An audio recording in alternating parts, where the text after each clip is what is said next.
Robbim meni shunday savobli amallarga ega bo'lishim uchun ayol qilib yaratdi. Hayotda hamma ayolga ham berilavermaydigan muhim rollarni berdi. Bu rollardan biri kelinlik roli. Bunda judayam hushyorlik talab qilinadi. Hozir biz qanday e'tibor bersak, ertaga bizga ham shunday e'tibor qaytadi. Qo'limdan kelgancha qaynonamning xizmatlarini qilib, duolarni olyapman.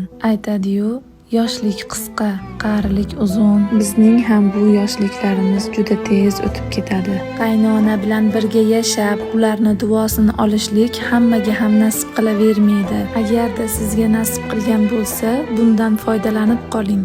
Qaynona kelinning munosabatlari yaxshi bo'lsa, oilada tinchlik bo'ladi. Hozir siz kelin rolidasiz. Kun kelib siz ham qaynona bo'lasiz.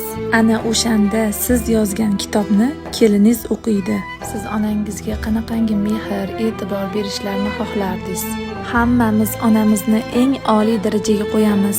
Qizlik uyimizni tashlab shu xonadonga kelganimizda qaynonam mening ikkinchi onam deganmiz. Xizmatlarni qilishda hech ham qorinmaylik, chunki hammamiz bir-birimizga omonatmiz.